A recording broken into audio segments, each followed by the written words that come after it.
There is a moment, every Jewish mother who has ever lived knows this moment, when you walk into your own home after being away for a few hours and something is wrong. Nothing visible, nothing you can point to, nothing that would show up in a photograph or register on any instrument known to science. The furniture is where you left it. The kitchen looks the same. The children are in their rooms. Everything appears exactly as it should, and yet your body knows.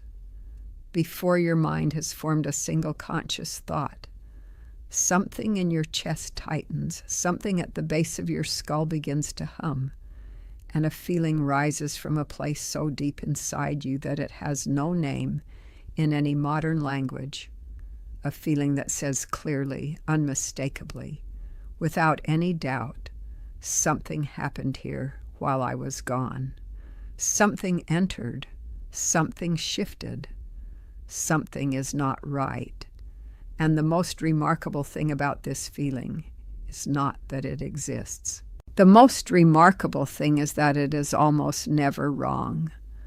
The Jewish mother who feels this tightening in her chest and investigates will almost always discover the source. An argument between siblings that was never resolved. A visitor who brought heavy energy through the front door, a piece of bad news received by a family member who is now carrying it silently. A shift in the household spiritual atmosphere so subtle that no one else noticed but so real that her body registered it the moment she crossed the threshold. Tonight, I am going to explain what this feeling actually is, where it comes from, why Jewish mothers experience it with such remarkable frequency and accuracy, and most importantly, how to respond to it. Because the grandmothers who understood this feeling did not merely experience it passively. They had specific practices for diagnosing what had gone wrong and correcting it before the disturbance could settle into the home permanently. My grandmother gave me these secrets in her home 50 years ago. Every blessing, every protection, every tradition that makes a Jewish home truly sacred. Now I've gathered them all into one book just for you. Visit the link in the description or pinned comment and let me be your grandmother too. The Kabbalistic tradition has a name for what these mothers are perceiving. It is called Hargasha Ruchanit, spiritual sensing, the ability to perceive shifts in the invisible energy field that permeates every physical space. This is not intuition in the vague modern sense of having a hunch or a gut feeling. It is, according to the Kabbalists, a genuine perceptual faculty, as real as sight, as real as hearing, as real as touch, that operates on a frequency most people have been trained to ignore, but that certain individuals, particularly mothers within their own homes, retain with extraordinary clarity. The Zohar teaches that every human being is born with this faculty, but that the noise and distraction of ordinary life gradually drowns it out, the way city lights drown out the stars. The stars are still there. The faculty is still there. But it has been overwhelmed by louder signals, and most people go through their entire lives without ever consciously using it. Mothers are the exception, and Jewish mothers in particular, according to the tradition, are the sharpest exception. The reason is both spiritual and practical. Spiritually, the Kabbalists teach that the woman of the household occupies a unique position in the home's energetic structure. She is the Akiret Habayit, the foundation of the home. And the foundation of a structure is the element most sensitive to shifts in what rests upon it. A crack in the foundation is felt before a crack in the wall. A tremor in the base registers before a tremor in the upper floors. The woman, as the spiritual foundation of the domestic structure, feels disturbances in the home's energy field before anyone else, because her soul is more deeply integrated with the home's soul than any other family members. Her neshama and the home's neshama are intertwined. When the home's energy shifts, her energy shifts in response, not because she is fragile or oversensitive, but because she is the most deeply connected. Practically, the reason is even simpler. Jewish mothers, particularly in traditional households, spent more time within the home than any other family member. They knew every room with the intimacy that only sustained presence can create. They knew how the kitchen smelled at 10 in the morning when everything was peaceful.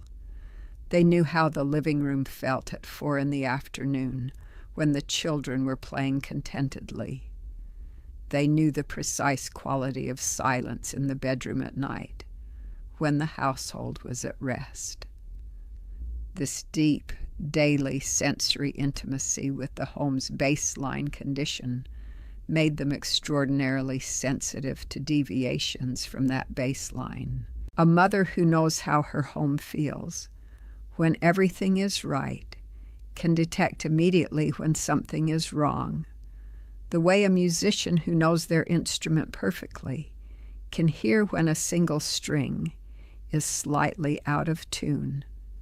The Talmud contains a teaching that reflects this understanding with remarkable directness. In Tractat Bereshot, it states that a woman possesses Bina Yetera, an additional measure of understanding that surpasses what men typically possess. The word Bina does not mean intelligence in the modern sense. It means discernment, the ability to perceive distinctions, to sense what is hidden beneath the surface, to understand not just what is said, but what is meant, not just what is visible, but what is present. This additional Bina is what enables Jewish mothers to perceive the invisible energies of their homes with such accuracy. It is not a supernatural gift. It is a natural faculty amplified by the woman's unique spiritual position in the household and honed by years of intimate attention to the domestic environment. There was a grandmother in the Jewish community of Baghdad named Farha, which means joy, whose ability to sense shifts in her home's energy was so acute that her family treated it as something close to a diagnostic instrument. My grandmother gave me these secrets in her home 50 years ago.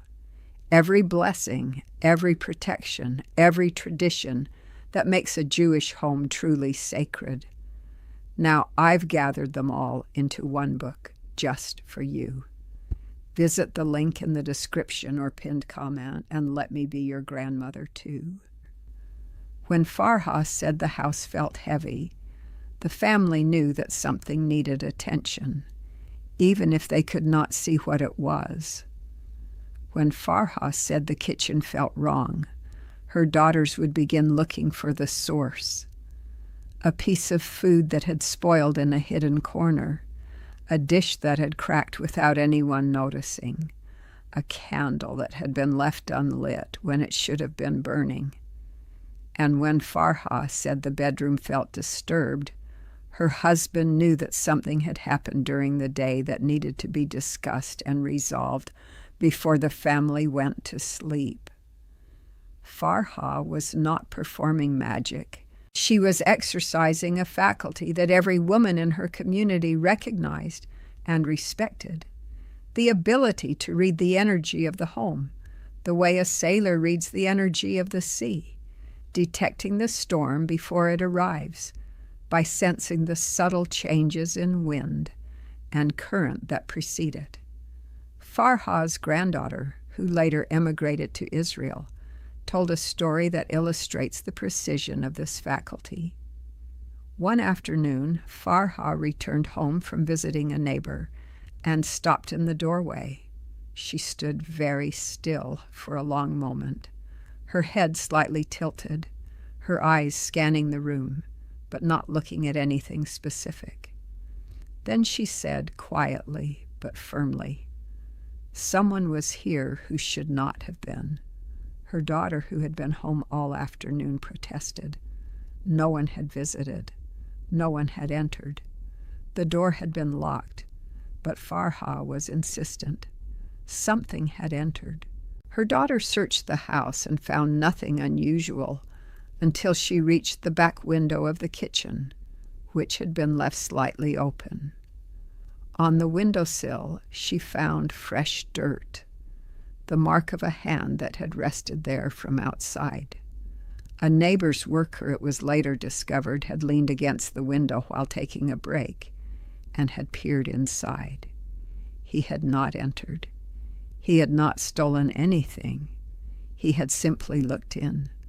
But his gaze, the energy of his uninvited attention directed into the home, had been enough to shift the atmosphere in a way that Farha detected the moment she crossed the threshold. That story may sound extraordinary, but the grandmothers would not have found it so. They lived in a world where the energy of a gaze was understood to be real and consequential, where the ayin hara, the evil eye, was not a superstition, but a documented spiritual phenomenon whose effects could be felt in the physical environment. A person who looks into your home with curiosity, envy, or ill intent projects energy through their gaze that disturbs the energetic equilibrium of the space. Most people cannot detect this disturbance. A Jewish mother standing in her own doorway, her Bana Yetera fully engaged, her connection to the home soul activated by years of intimate care, can. Now let me share what the grandmothers did when they felt this disturbance, because the feeling was never treated as a passive experience. It was treated as an alarm, a signal that required a specific and immediate response. The response unfolded in 3 stages that the tradition prescribed, with considerable precision. The first stage was identification, determining the nature and source of the disturbance. The grandmother would walk through the home slowly, room by room, paying close attention to the sensations in her body as she moved through each space. The tightening in the chest, the humming at the base of the skull, the general sense of wrongness. These sensations would intensify in the room where the disturbance was concentrated and diminish in rooms that were unaffected. By moving through the home methodically and tracking her own physical responses, the grandmother could locate the epicenter of the disturbance with remarkable accuracy. Sometimes it was the kitchen, suggesting that the disturbance was related to the family's sustenance or provision. Sometimes it was the bedroom, suggesting that the disturbance was related to the marriage or to the family's spiritual vulnerability during sleep. Sometimes it was the entrance, suggesting that something had crossed the threshold that should have been blocked. The location of the disturbance provided the first clue to its nature. The second clue came from the quality of the sensation. The grandmothers distinguished between several types of energetic disturbance, each with its own characteristic feeling. A heavy pressing sensation, as if the air itself had become dense, typically indicated the presence of accumulated negative emotion, usually from an unresolved conflict within the family. A cold sensation, a chill that seemed to emanate from the walls despite the room being physically warm, indicated the entry of an external negative influence, often the ayin hara, or the residue of a visitor's envious or hostile energy. A restless, agitated sensation, a feeling of things being slightly out of place, even though nothing had moved, indicated a disruption in the home's spiritual rhythm, often caused by the neglect of a regular practice such as the Friday night blessings or the morning salt at the threshold.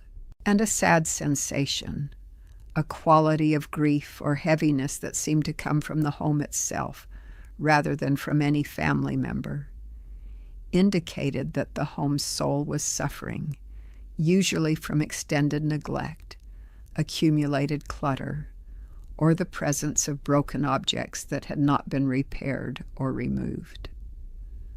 The third stage was correction, the specific practices used to restore the home's energetic equilibrium. These practices varied according to the type of disturbance identified, but several universal techniques were applied in virtually every case. The first and most immediate technique was ventilation. Open windows and doors to allow fresh air to circulate through the affected room. The grandmothers taught that stagnant air holds stagnant energy, and the simplest way to begin clearing a disturbance is to introduce movement, to break the stillness in which negative energy settles and allow it to be carried out by the natural flow of air. Even on cold days, even in the rain, the windows were opened, if only for a few minutes, because the discomfort of cold air was considered insignificant compared to the harm of allowing disturbed energy to remain trapped inside the home. The second technique was sound. The grandmothers used their voices to break up negative energy concentrations. Some would clap their hands sharply 3 times in the corners of the affected room. Sound waves physically disrupt stagnant air patterns and are understood in the Kabbalistic tradition to scatter negative energy, the way a stone thrown into still water scatters the surface. Others would hum a melody, usually a Shabbat melody or a psalm tune, allowing the vibrations of sacred music to permeate the room and displace the disturbing energy with something harmonious. The specific melody mattered less than its intention and its association with holiness. Any melody connected to prayer, Shabbat, or sacred celebration carried the vibration of Kedushah, holiness. And holiness is the ultimate cleanser of spiritual disturbance. The third technique was the application of the grandmother's core cleansing substances, salt, vinegar, and lemon, which I have described extensively in previous teachings. A pinch of salt scattered in the corners of the affected room to absorb negative energy. A bowl of vinegar placed in the room to neutralize whatever the salt did not catch. A lemon peel placed on the windowsill to clarify the atmosphere and invite the bright, cutting energy of citrus to slice through the remaining heaviness. These 3 substances together address the disturbance on physical, chemical, and spiritual levels simultaneously. The fourth technique was the most intimate and the most powerful. It was the technique that the grandmothers considered the ultimate correction for any disturbance, regardless of its source or nature. And it was not a substance or a sound or a physical action. It was speech. The grandmother would stand in the center of the affected room and speak to it, directly, personally, as if speaking to a family member who was unwell. She would say something like, "I feel that you are disturbed. I am here now. I am going to take care of this. Whatever entered that does not belong, I release it. Whatever was damaged, I will repair it. You are my home, and I am your guardian. And as long as I stand in this room, nothing harmful will remain." This direct speech, kala, calm, authoritative, loving, addressed the home soul directly and performed a function that no physical cleansing could replicate. It reestablished the relationship between the guardian and the dwelling. It reminded the home soul that it was not alone, that it was being cared for, that the disturbance was temporary and would be addressed. And the home's soul in response, and this is the part that must be experienced to be believed, would shift. The atmosphere would lighten, the heaviness would lift, the cold would warm, the restlessness would settle, not always immediately. Sometimes it took an hour. Sometimes it took a day of sustained attention and repeated speech, but it always happened. The home responded to the grandmother's voice the way a frightened child responds to a calm parent, with gradual, visible, palpable relief. There was a teaching among the grandmothers of the Yemenite Jewish community that captures this dynamic with particular beauty. They said, "A home that is spoken to heals faster than a home that is only cleaned." The cleaning addresses the physical dimension. The speech addresses the spiritual dimension.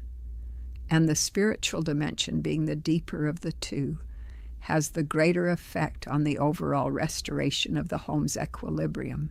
You can clean a room perfectly and still feel the disturbance lingering, because the cleaning addressed the surface while the source remained untouched.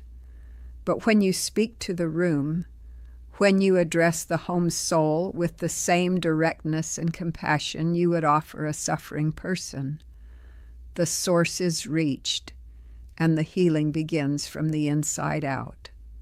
I want to share a practice that integrates everything I have described into a single weekly routine that any woman or any person who serves as the primary caretaker of a home can perform to maintain sensitivity to the home's energy and to catch disturbances before they settle into permanence.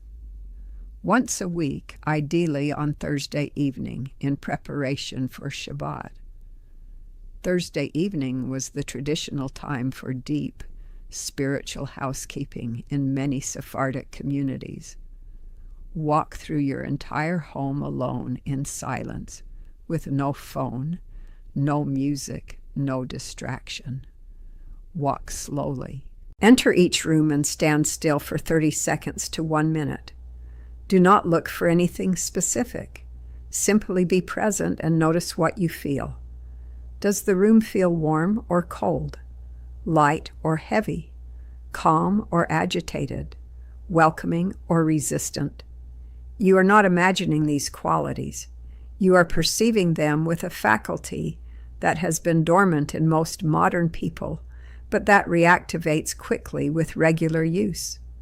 If a room feels right, warm, calm, welcoming, acknowledge it silently and move on. The room needs no intervention. Its energy is healthy. If a room feels wrong, heavy, cold, agitated, or simply off in a way you cannot articulate, stop. Open a window if possible. Clap your hands 3 times in the corners. Place a pinch of salt in each corner if you have salt nearby, and speak to the room, simply and directly. I feel you. Something is not right here. I am going to address it. Whatever does not belong, I release it now. This room is part of my home, and my home is safe. Then remain in the room for another minute, breathing slowly, allowing your presence to anchor the correction. After completing the walkthrough, go to the kitchen, the heart of the home, and perform a brief restorative act. Light a candle, place a fresh piece of bread on the table, wipe down the counter with lemon water. These acts do not just clean the kitchen. They send a pulse of life through the home's entire energetic system, the way a healthy heartbeat sends blood through the entire body. The kitchen is the heart, and what you do in the kitchen radiates outward through every room. This weekly walkthrough takes 15 to 20 minutes. It costs nothing. It requires no special equipment, no training, no expertise, beyond the willingness to be present in your own home with attention and care. And it produces results that the grandmothers would recognize immediately. a home whose energy is monitored and maintained, a home where disturbances are caught early and corrected quickly, a home where the soul of the dwelling is nourished by regular attention, and the family is protected by the sensitivity of its guardian. The Zohar contains a teaching that has haunted me since I first encountered it. It says that in the world to come, every home will be asked to testify about the family that lived within it, to describe how it was treated, whether its soul was nourished or starved, whether its warnings were heeded or ignored. The walls will speak. The floors will remember. The air will carry the record of every word spoken and every act performed within the dwelling. And the home that was loved, the home whose soul was recognized, honored, and cared for, will testify on behalf of the family with the same fierce loyalty that a beloved child testifies on behalf of a devoted parent. May your home's testimony be one of gratitude. May the invisible energy that fills your rooms be an energy of peace, warmth, and sustained blessing. May you develop the sensitivity to feel what your home is feeling, to hear what your home is telling you, and to respond with the care and the wisdom of the grandmothers who understood that the walls around them were not merely walls, but witnesses, not merely structure, but soul.